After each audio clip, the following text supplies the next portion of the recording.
I never know what to expect from you guys. Good job. I enjoyed that for sure. I don't know that I've ever heard a song about an ark before, other than like a kid's song. So that's pretty awesome. And you know, whenever we read stories from the Bible, there's so much depth to them, and there's an endless amount of opportunity that God has to speak to us, both through His Word and through the experiences that we have in life. And the message series that we're doing on God and how it is that we believe in Him, but there are things that we're troubled by or we don't understand. Many people who, as they think about God and try to connect with Him, struggle with how it is that they come to know Him in a very personal way. And there are a lot of people right now who have a sense that there is a God, but they wonder, based on everything that they hear within the world around them, whether or not God truly does speak to people here on earth through something that we call the Bible. And if I were to tell somebody who was beginning that journey where they're asking themselves, how is it that I can come to know God as I know that there is a God in this universe, in a way that is meaningful, in a way that is relational? This is probably what I would share. First of all, I'd begin with a cat story, because it seems like cats are the bane of my existence. And many of you know that I have issues with cats. It's a love-hate relationship.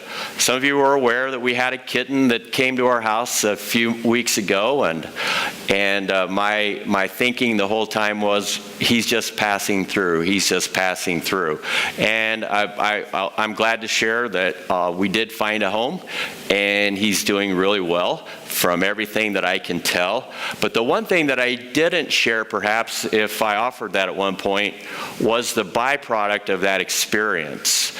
Now, the reason why cats and I sometimes are at odds is because the two that we have are lazy. And they also, they also don't bring the best of who they are. And I thought it was kind of ironic whenever this kitten came and became a part of our family in a fostering manner, how the resentment and the anger and everything that cats do when you do something to disrupt the delicate equilibrium of their world.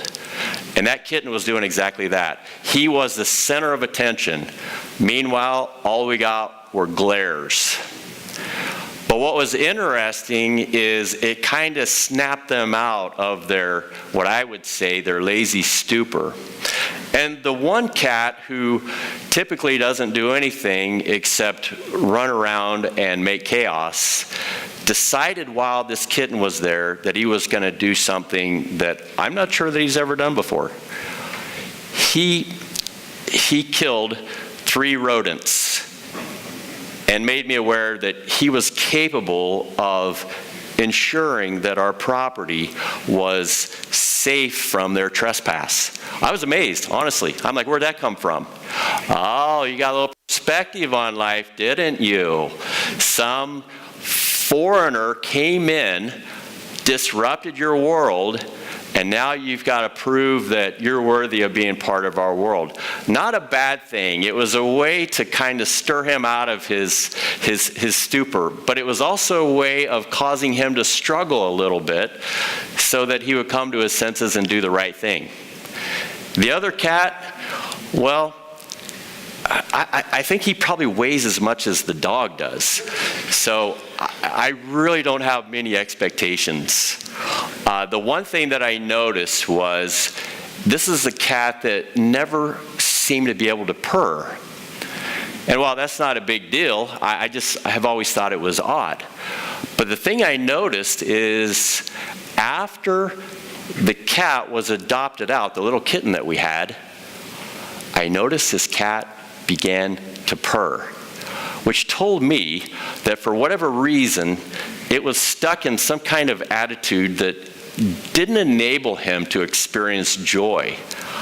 And when the little kitten disappeared, he could not help himself. The joy was overflowing, and he started purring.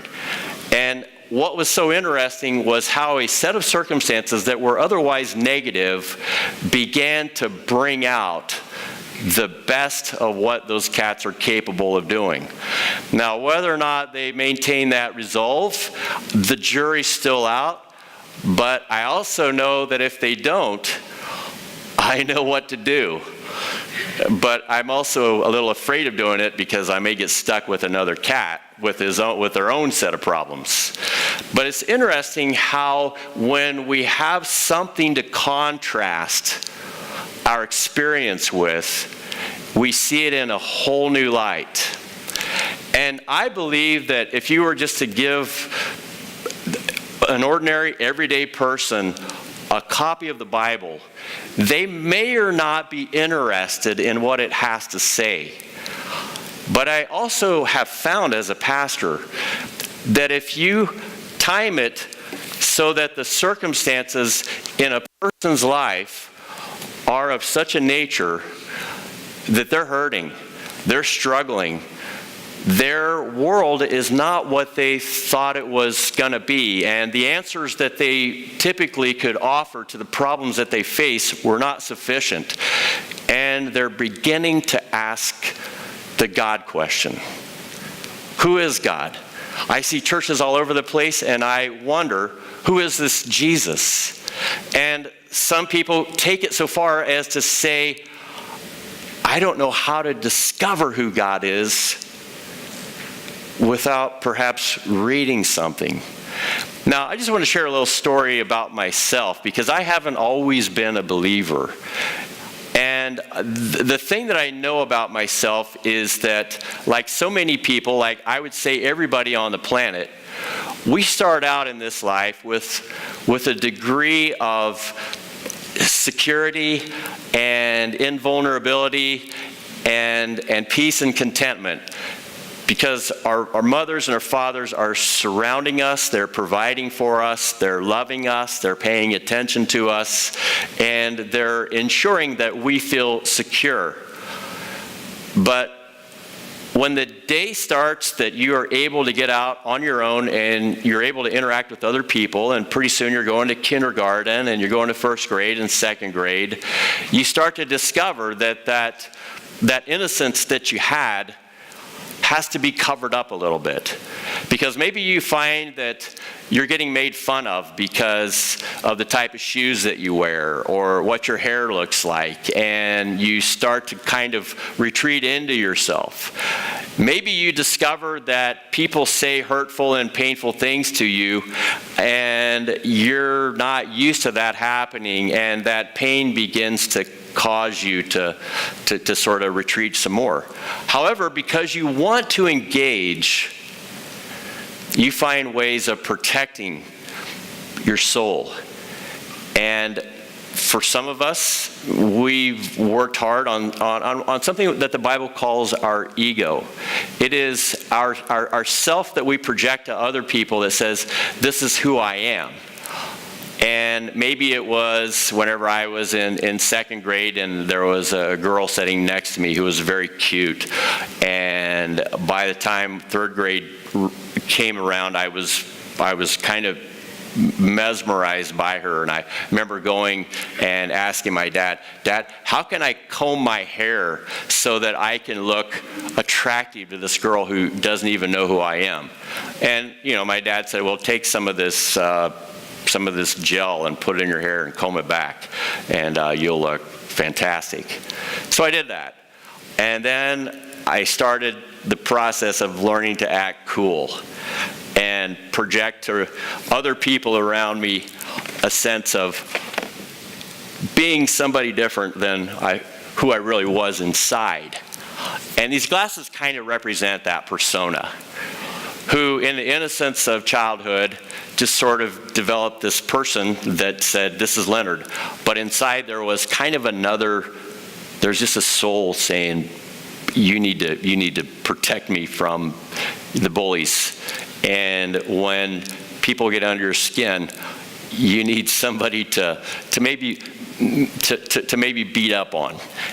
And the whole experience of being a kid and facing struggle and challenges and opportunities and all of those things evolves into another level of play when you reach junior high.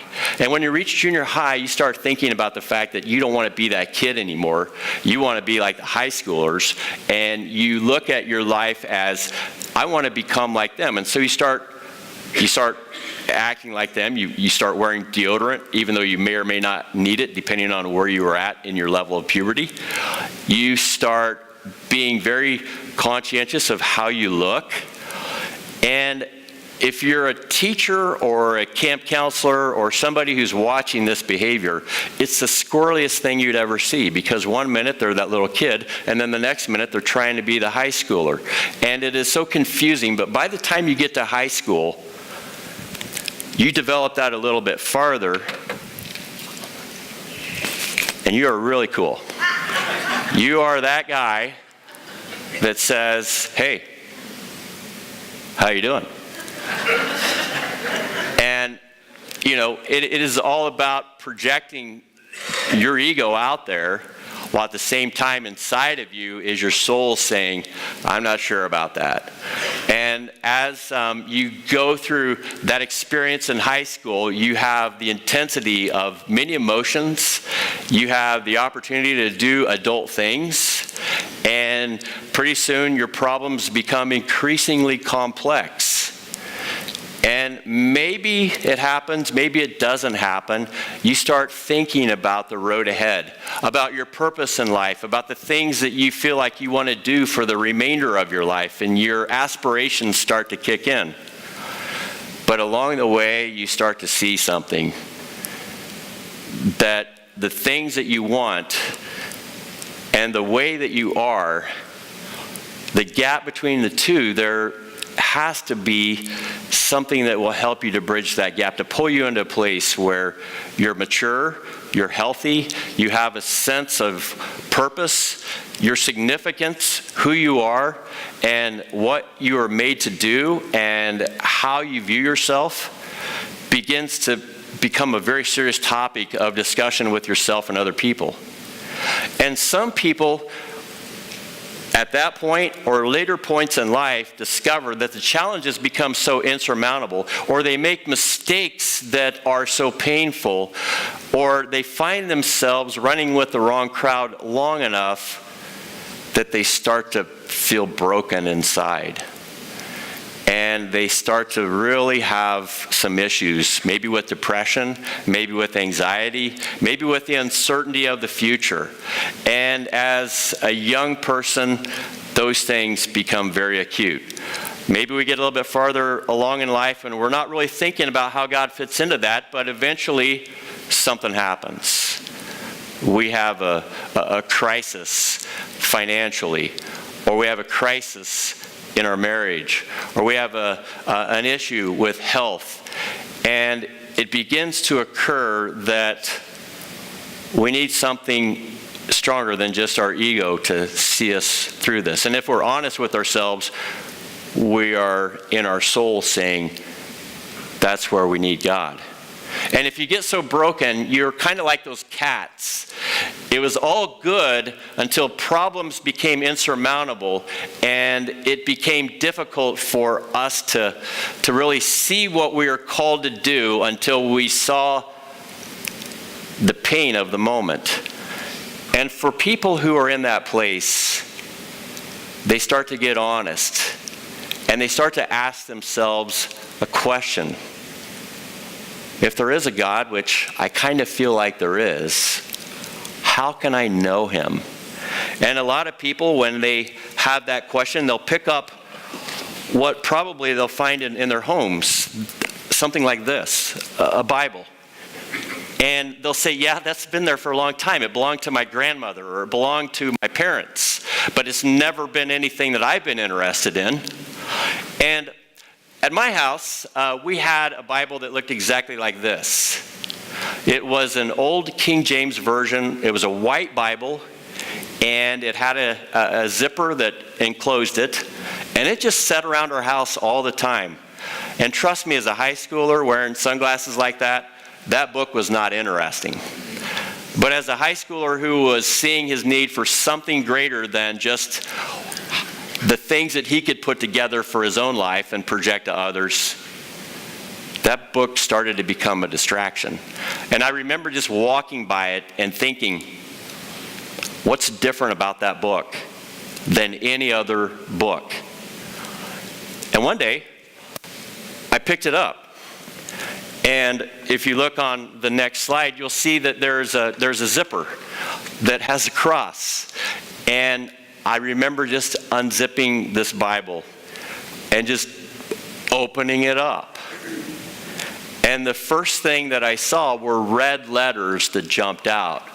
And the only way that I can explain what happened to my soul in that moment was this. It lit a fire. And as I'm looking at those words and I'm reading it and I'm seeing that there is a Jesus who is repeatedly showing compassion to other people, I find myself drawn into this book like I've never been drawn into any book. Because there's a fire there that is fascinating.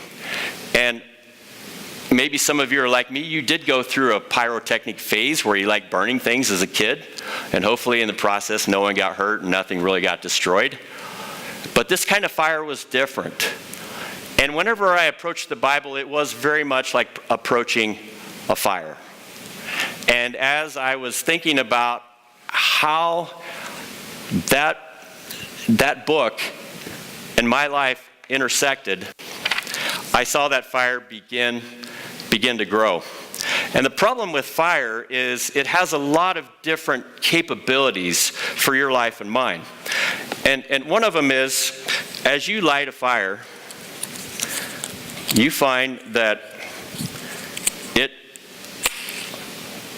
it's great, but then if you light the whole fire, you're like, holy cow, get away from me, because I might get burned. And when you see it at first, you're curious. But then after that, you're a little concerned. Because as I started reading through the Bible, I not only saw a witness to the person of Jesus as those red letters described him, I also saw some things that were shedding light on what was inside of me that wasn't right, that I really didn't want to talk about to the Lord. But yet that fire was sort of, it was sort of indicting. It was starting to refine. And in Jeremiah 23:29, he describes it like this: "Is not my word like fire, declares the Lord, and like a hammer that breaks the rock in pieces?" And when I started reading the word, I honestly have to tell you, I put it down. And I stayed away from it for a while because I didn't like how penetrating it was to my soul. Well, maybe I'll put it this way. I didn't like the fact that it was knocking my ego around. It was telling me things that I didn't want to hear.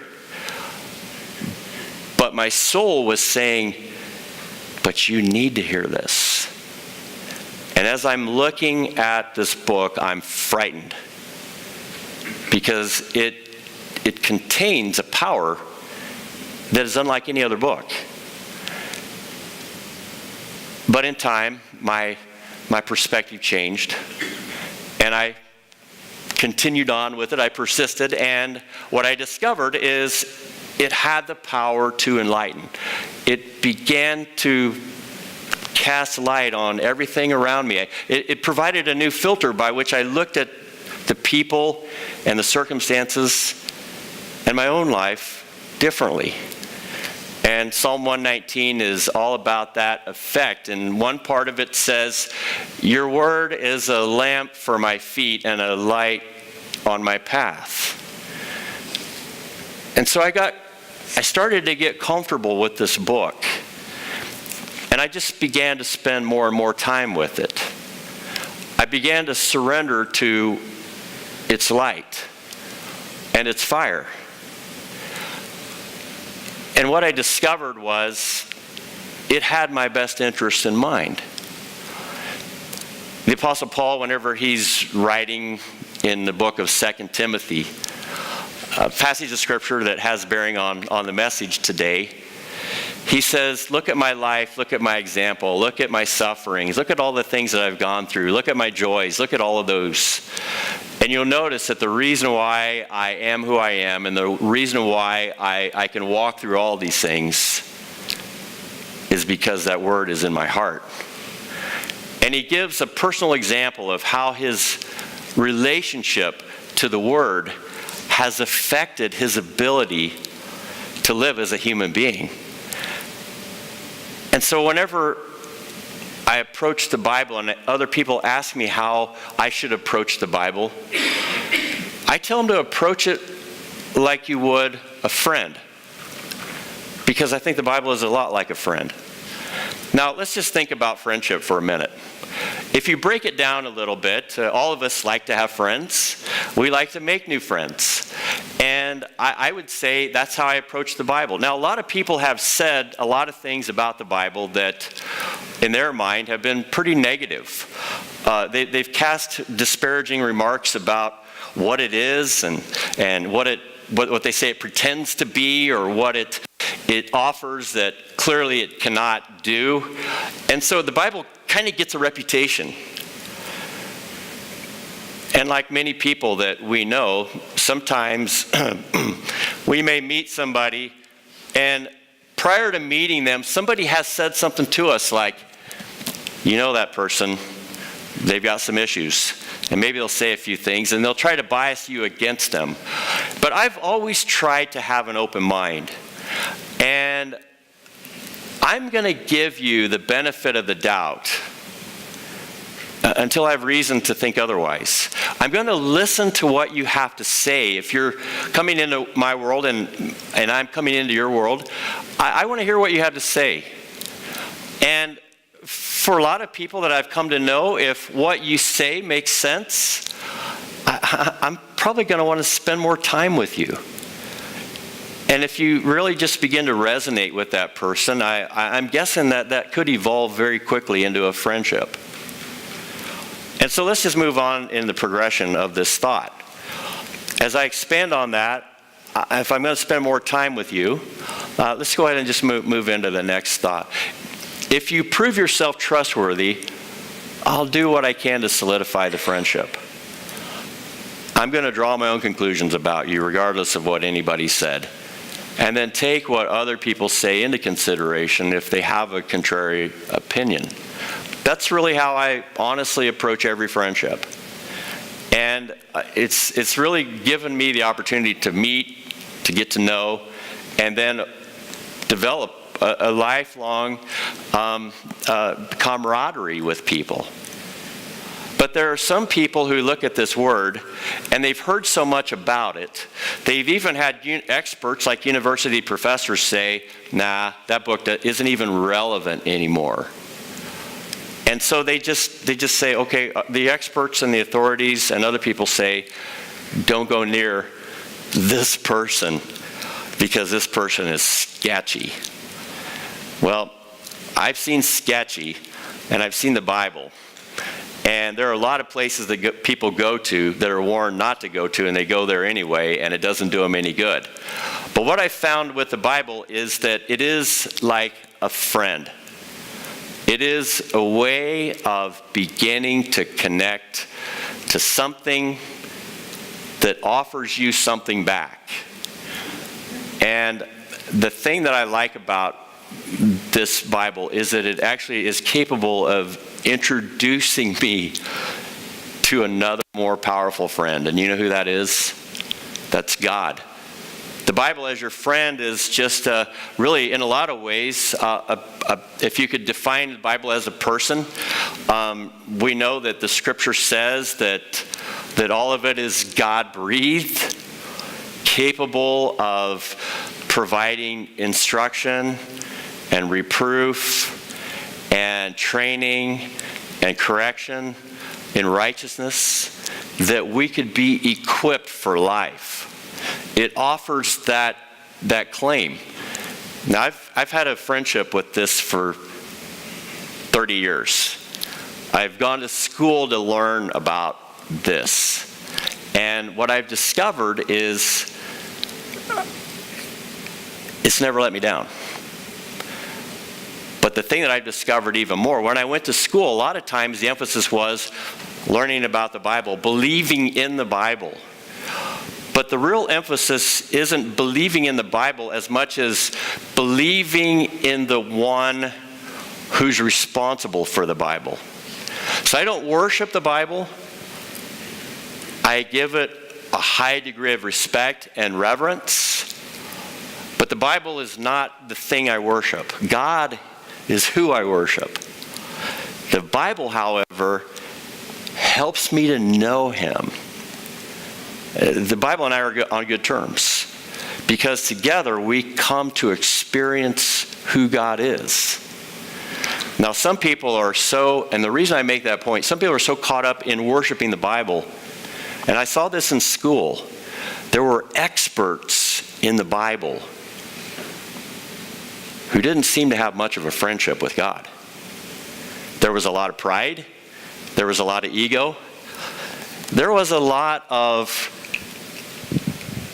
theological this. I'm a Bible scholar. Hey, how you doing? But it just ended there. And the whole purpose of God's Word is to light a match for your soul, to illuminate everything that's going on there that wasn't created to be there, and then to draw you into what it says so that it can light your path and you can have wisdom for life.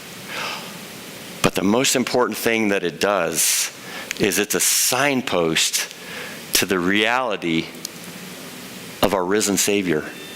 It is a reminder that we were created in the image of God, and that God had spent His whole life, or the whole existence of our humanity, to draw us into a place where we can know Him and love Him and be who we were created to be. I can't convince you that the Bible is true. I can go through ways of 100 reasons why the Bible is true, or 100 reasons why archaeology says the Bible is the case. But if I've already had a bias against it, I'll just find 100 reasons why it's not, or 100 reasons why there's a contrary opinion. The best way that it works is if you have something going on in your life that's unsettling you, and you need something from outside your life to come in, the best place to begin is here. And what this does is it leads you to a place like here. And what we do, hopefully, is lead you to Him. That's what the Bible does. And some people may say, I believe in God, but I'm not sure about the Bible. And maybe the problem is I'm not sure about the people who read the Bible. Or maybe the problem is I'm not sure that the reputation of the Bible in the eyes of people who discount it isn't going to be a block between me opening up my heart and allowing it to come in. There's only one way to read the Bible.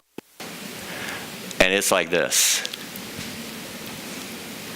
It's a posture of humility that says, if I want to get to know you, I got to listen to what this says. Now, a lot of people in here are good listeners. Some of us aren't. And the reason why we don't listen well is because we're too busy thinking about our own thoughts in our own head. And what God is saying is, come before the Word, humble yourself, listen, and it'll never let you down. I can try to convince you intellectually all day long about the merits of this book, but the reality is the contrasting situation of your circumstances, maybe they're painful right now, maybe they're disturbing, maybe you have challenges that you've never seen before, maybe your problems are insurmountable.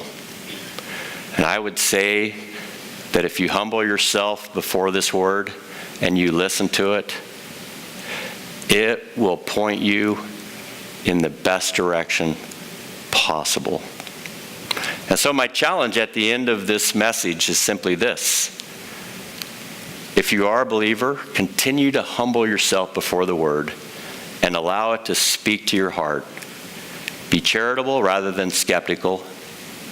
And when you are, you'll begin to hear God, the person of God, speak through it. And maybe the whole God thing is new for you. And if that's the case, perhaps the season of life that you're in is what has drawn you into this place. And if you're here and you listen, I sincerely believe you will find God and He will speak to you.